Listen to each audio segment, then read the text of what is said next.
Baik, bismillahirrahmanirrahim. Assalamualaikum warahmatullahi wabarakatuh.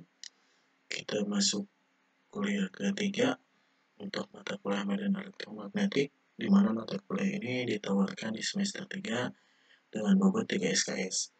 Adapun materi yang akan kita coba diskusikan pada perkuliahan kali ini yaitu mengenai hukum Coulomb dan intensitas medan listrik untuk bagian yang pertama. Kita masuk ke materi terkait hukum Coulomb dan intensitas medan listrik, di mana pada kesempatan kali ini kita akan coba diskusi mengenai hukum eksperimental Coulomb, intensitas medan listrik, medan akibat distribusi muatan volume penting. Baik, yang pertama terkait dengan hukum eksperimental Coulomb, di mana Coulomb menyatakan bahwa gaya antara dua benda yang sangat kecil dalam ruang hampa yang terpisah pada jarak yang besar dibandingkan dengan ukurannya, yaitu berbanding lurus dengan muatan masing-masing benda tersebut dan berbanding terbalik dengan jarak kuadratnya, atau kita bisa nyatakan dengan F sama dengan K dikali Q1, Q2 dibagi dengan R kuadrat, di mana F ini merupakan sebuah gaya dengan satuan Newton ya, dan Q1, Q2-nya ini adalah muatan, baik itu muatan positif maupun muatan negatif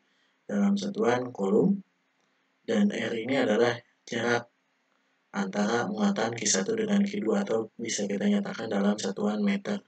Dan K-nya adalah konstanta proporsional, yang mana si K ini kita bisa nyatakan dalam bentuk 1/4pi epsilon 0, di mana epsilon 0 ini adalah sebuah konstanta yang disebut permitivitas pada ruang hampa dengan satuan farad per meter, di mana nilai besarnya si epsilon 0 ini atau permitivitas pada ruang hampa ini bisa kita nyatakan dengan nilai 8,854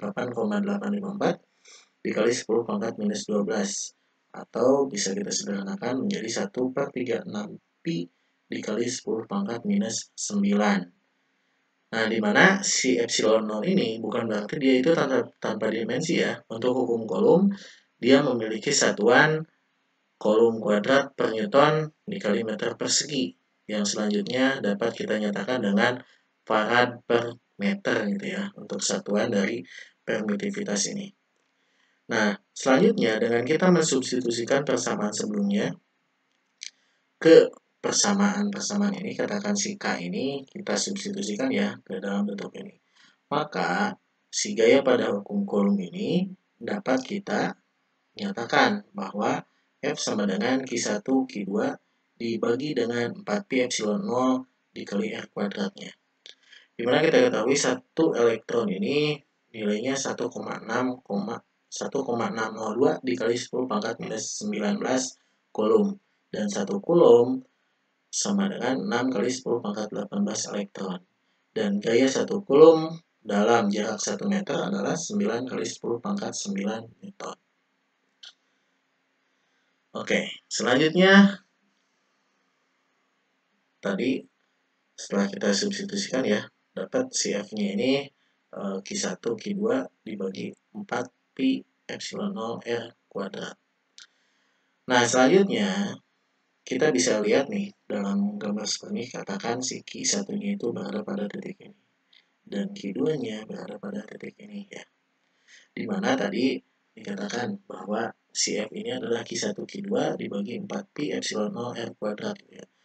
Misalkan kita punya nih gambar seperti ini, dimana gaya pada muatan kedua, katakan F2-nya gitu ya, sama dengan Q1 Q2 dibagi 4pi epsilon 0 R12 kuadrat untuk unit vektor A12, dimana kita ketahui bahwa unit vektor A12 ini adalah vektor 12 atau katakan selisih jarak ya, jarak antara muatan pertama dengan muatan kedua.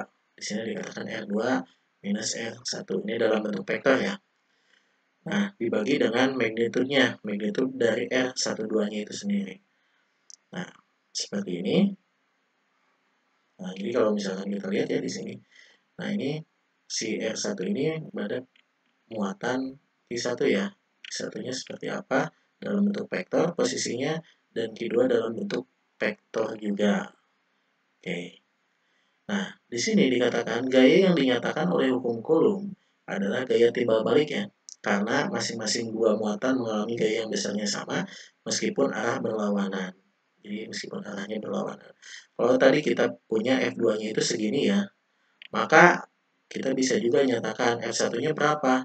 Yaitu F1 ini tadi kan ada gaya timbal balik ya. Jadi F1-nya sama dengan minus F2 atau kita bisa nyatakan dengan Q1 Q2 dibagi 4 Pi epsilon 0 R12 kuadrat dengan unit vektor A21 sama dengan negatif Q1 Q2 dibagi dengan 4 Pi epsilon 0 R12 kuadrat dengan unit vektor A12. Jadi dibalik ya, kalau kita lihat di sini ini arah positif tapi ininya A21 gitu ya. Kalau yang ini negatif, ininya A12. Kita bisa lihat di sini. Nah, kita masuk aja ke contoh ya. Contoh yang pertama, tentukan gaya pada muatan Q2 di dalam ruang hampa. Jika kita ketahui Q1-nya sama dengan 3 kali 10 pangkat minus 4 Coulomb pada titik M1, 2, 3. Dan muatan Q2-nya adalah minus 10 pangkat minus 4 Coulomb pada titik N untuk koordinatnya 2, 0, 5. Jadi kayak misalkan ini M1, 2, 3 berarti X-nya 1, Y-nya 2, Z-nya 3. Itu pun yang ini N-nya. X-nya 2, Y-nya 0, Z-nya 5. Maka penyelesaiannya tadi kan kita harus tahu apa aja gitu ya. R12 yang jelas tadi ini dalam bentuk vektor gitu ya. R12-nya harus kita ketahui. Selanjutnya kita juga harus tahu magnitudenya ya, jaraknya. Jaraknya seperti apa. Nah, pertama kita lihat vektor R12 resultan dari R1 dan R2-nya. Maka R12 ini dapat kita nyatakan dengan vektor R2 dikurangi vektor R1. Atau bisa dikatakan ini posisi muatan kedua dikurangi posisi muatan pertama. Di mana tadi dikatakan muatan keduanya itu, nah di sini 2, 0, 5 gitu ya. Berarti kan muatan kedua dikurangi muatan pertama. Nah ini 1, 2, 3. Nah, jadi yang X dikurangi dengan X, yang Y dikurangi dengan yang Y, dan Z dikurangi dengan yang Z-nya gitu ya. Jadi ini 2 dikurangi 1, 2 dikurangi 1 di sini.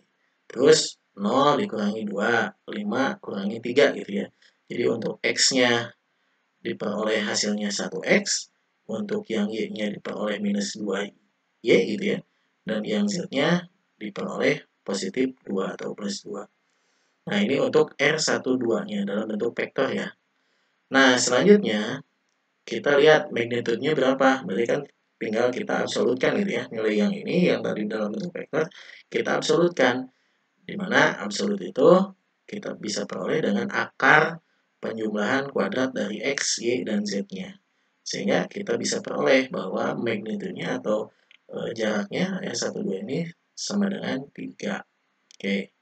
Nah, selanjutnya tadi yang harus kita tahu itu apalagi? Ini unit vektor A12, di mana unit vektor A12 ini dapat kita nyatakan dengan vektor 12, vektor R12 ya, dibagi dengan magnitudenya, magnitud dari R12. Sehingga kita bisa tahu A12-nya berapa. Nah, ini vektor R12 dibagi dengan magnitudenya. Sehingga diperoleh A12-nya itu seperti ini. Nah, selanjutnya kalau udah gini ya udah tinggal kita substitusikan ya masing-masing tadi ke dalam bentuk tadi persamaan tadi F2 ini sama dengan apa? Q1 Q2 dibagi dengan 4Pi epsilon 0 dikali dengan R kuadratnya dan dikalikan dengan unit vektornya seperti ini. Oke, dimana tadi dikatakan ya epsilon 0-nya berapa? Nah, ini. Oke, dapat tuh. Selanjutnya, tinggal kita lakukan operasi matematis biasa ya. Sehingga diperolehlah seperti ini. Jadi gaya F2-nya itu minus 30 dikali 1/3 AX dikurangi 2AY ditambah 2AZ. Seperti ini. Atau kita bisa sederhanakan menjadi bentuk seperti ini.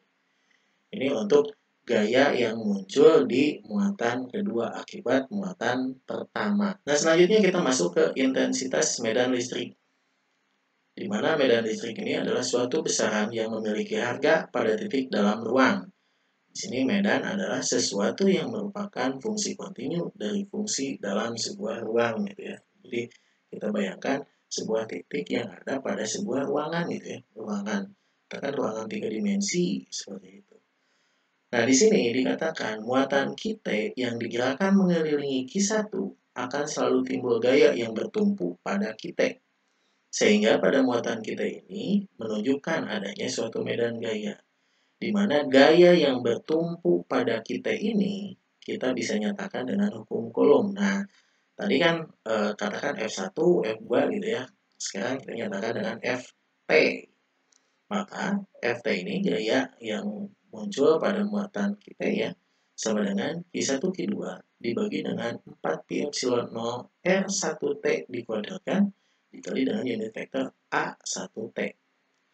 Nah, menulis gaya ini sebagai gaya persatuan muatan memberikan intensitas medan listrik, di mana E1 ini muncul dari muatan Q1, di mana E1-nya kita bisa katakan dengan Ft dibagi dengan Q1.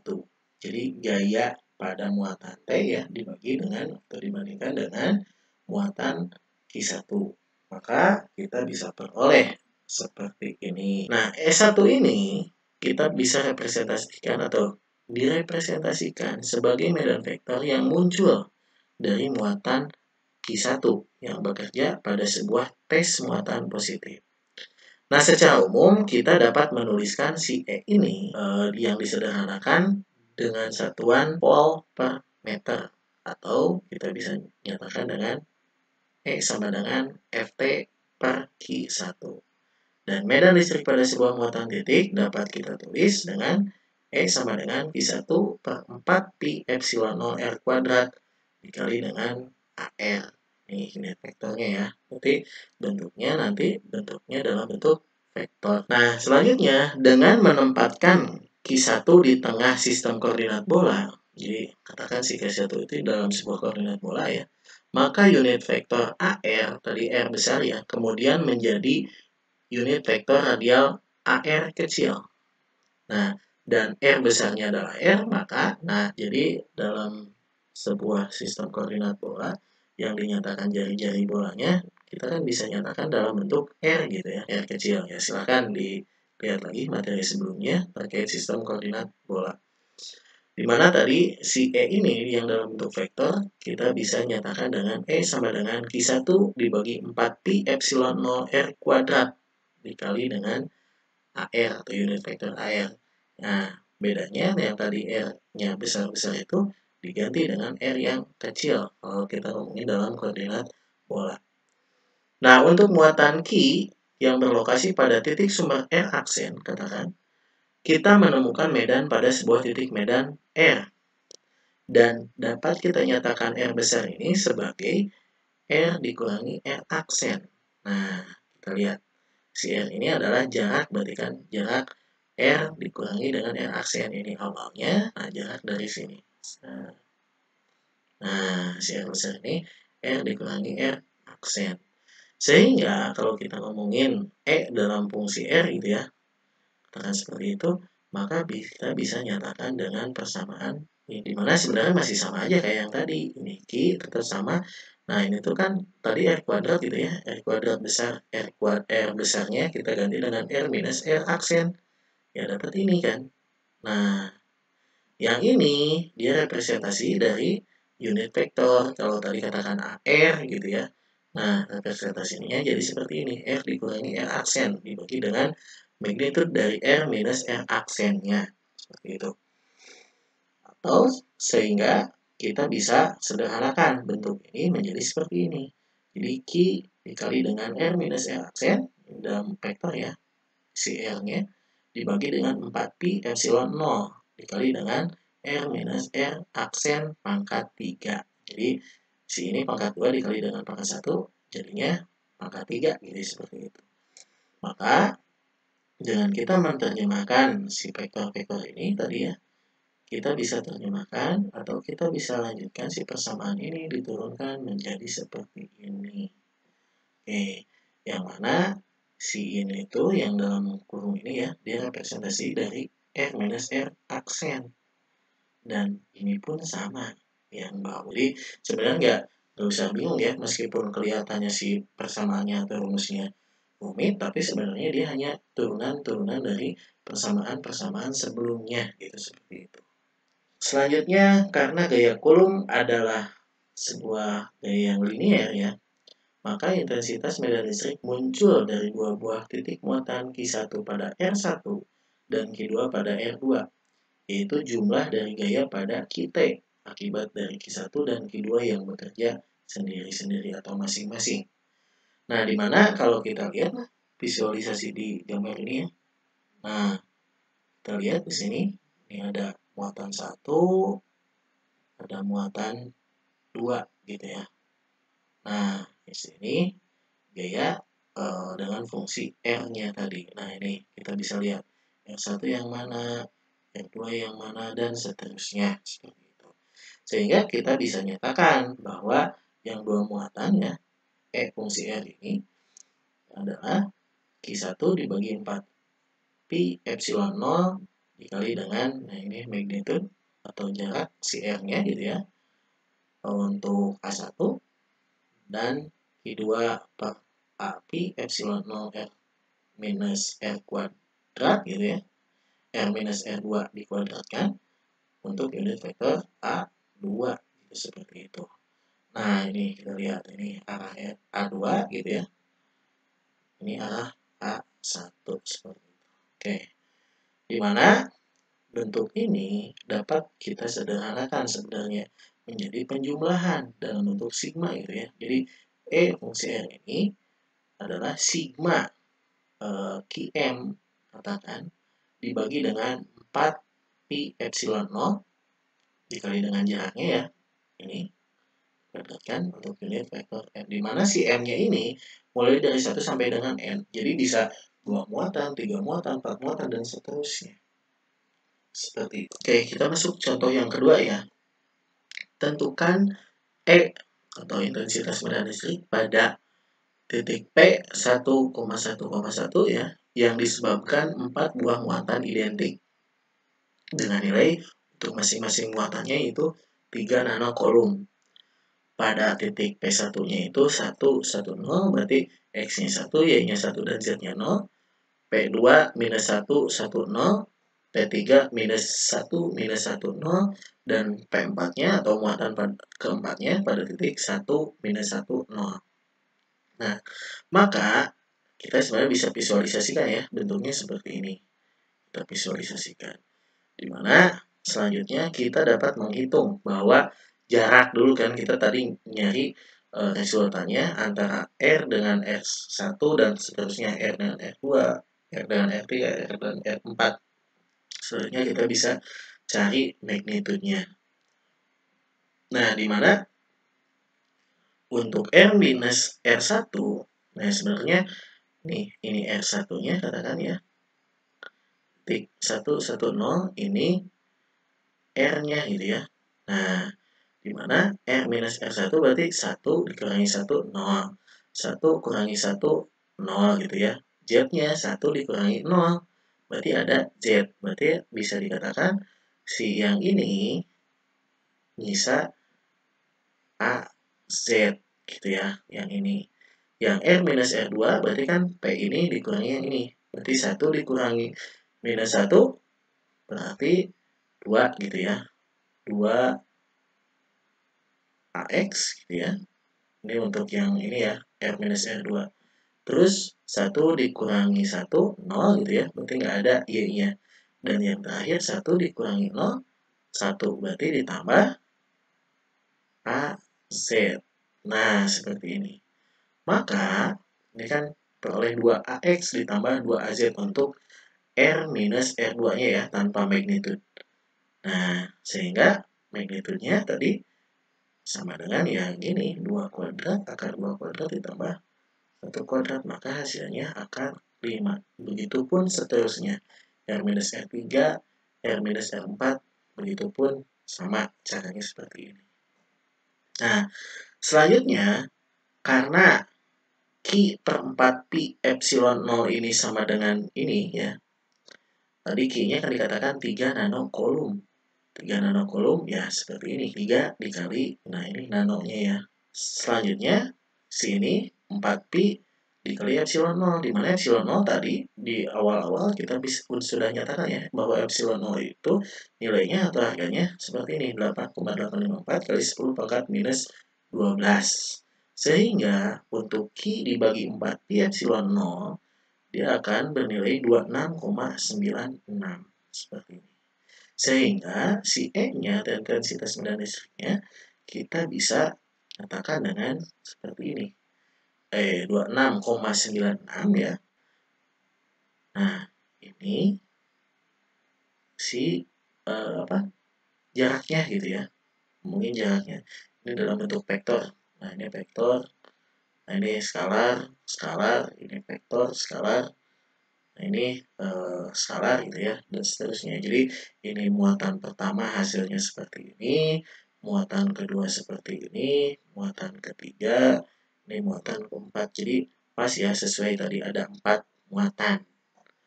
Sehingga, nah selanjutnya kita pisahkan mana yang X, mana yang Y, mana yang Z. Nah, ini kita pisahkan satu persatu. Sehingga diperoleh intensitas medan listrik dengan masalah yang tadi, dengan contoh tadi ya, diperolehlah si intensitas medan listriknya seperti ini. Dalam satuan volt per meter. Nah, baik kita masuk materi terakhir, yaitu medan akibat distribusi muatan volume kontinu. Nah, di sini jika kita sekarang memvisualisasikan suatu wilayah ruang yang dipenuhi dengan muatan yang sangat besar, yang dipisahkan oleh jarak menit, katakan, kita melihat bahwa kita dapat menggantikan distribusi partikel yang sangat kecil ini dengan distribusi kontinu yang mulus, yang dijelaskan oleh kerapatan muatan volume. Seperti halnya kita bisa gambarkan sebagai suatu air yang memiliki kerapatan 1 gram untuk setiap sentimeter kubiknya. Meskipun di dalamnya mengandung atom dan molekul dengan ukuran-ukuran partikel gitu ya, ukuran-ukuran kecil. Jadi kita lihat kerapatan air itu 1 gram untuk setiap sentimeter kubik. Nah, kita nyatakan kerapatan muatan dengan rho V gitu ya. Kerapatan setiap volumenya, atau di sini rho V ini dengan satuan coulomb per meter kubik. Jadi jumlah coulomb dalam setiap satuan volume. Bagian kecil muatan atau kita nyatakan dengan delta Q ya. Dalam sebuah bagian volume delta V, jadi bagian-bagian kecil, part-part kecil ya. Part kecil Q, part kecil V gitu ya, volume. Yaitu delta Q mengambil bagian kecilnya ya. Delta Q ini akan sama dengan rho P dikali dengan delta V.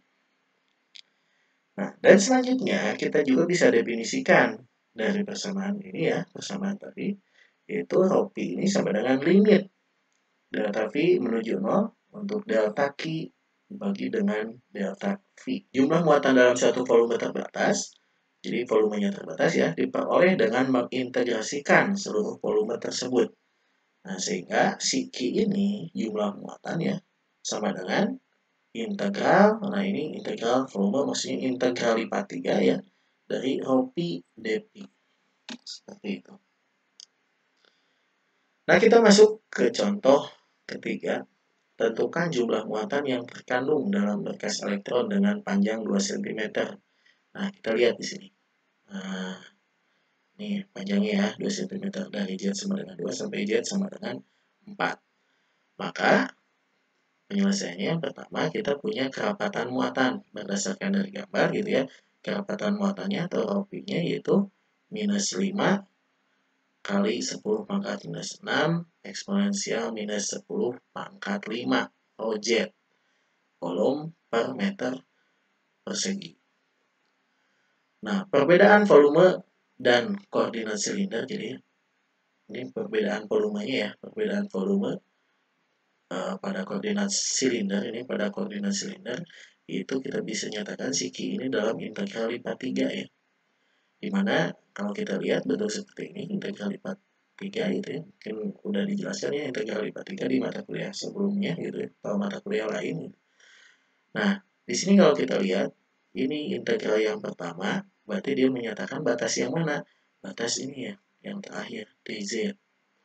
Nah, z-nya itu kan mulai dari 2 sampai 4. Nah, ini sebenarnya dalam meter ya, 0,02 meter, 0,04 meter gitu kan. Dimana kan tadi jarak itu dikatakan dalam dalam materi ini, jaraknya dalam meter. Nah, selanjutnya yang ini representasi dari mana? Batas yang ini, pi. Nah, d pi gitu ya. Dimana dalam koordinat bola pi-nya itu yang mana? Nah, ini. Karena ini katakan apa? Silinder penuh gitu ya. Bentuknya silinder penuh, maka batasannya dari 0 sampai dengan 2 pi.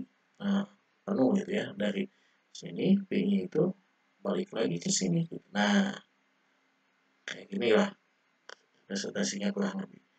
Dan selanjutnya ini, nah ini representasi dari row atau jari-jari silindernya, di mana jari-jari silindernya itu 1 cm, di mana batasannya ini kan 0 sampai 0,01 karena dia benar-benar penuh ya dari titik pusatnya menuju 1 cm ke arah luar, atau kita bisa nyatakan batasnya 0 sampai dengan 0,01 meter.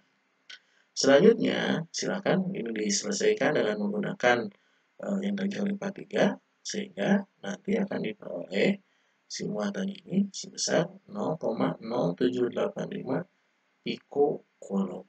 Silakan kalian coba ya kerjakan orat-orat gitu ya. Benar ya hasilnya seperti ini. Nah, selanjutnya kontribusi untuk intensitas medan listrik pada R, katakan tadi vektor R gitu ya, dihasilkan melalui sebuah muatan tambahan, yaitu delta Q pada R aksen, yaitu delta E untuk fungsi R ya, sama dengan nilainya seperti ini. Delta Q dibagi dengan 4pi epsilon 0, ini bukan vektor ya, ini skalar biasa ya. Nah, yang ini vektor. Ini vektor. Selanjutnya kita bisa, tadi kan delta Q itu kan representasi dari rho pi dikali dengan delta V. Nah, seperti ini. Sehingga, jika kita menambahkan kontribusi dari seluruh muatan volume di daerah tertentu dan membiarkan volume delta V ini mendekati 0, ketika jumlah elemen ini menjadi tak terbatas, maka penjumlahannya ini menjadi sebuah integral gitu ya. Nah, ini integral lipat 3 dari bentuk ini seperti ini. Baik, mungkin sekian dulu materi yang bisa disampaikan melalui video ini. Nanti kalau misalkan ada pertanyaan, kita coba diskusi di kelas ya. Jadi si video ini digunakan hanya untuk stimulus saja ya. Untuk perkuliahan sebenarnya kita coba menggunakan fasilitas virtual class. Tetap semangat dan jaga kesehatan. Assalamualaikum warahmatullahi wabarakatuh.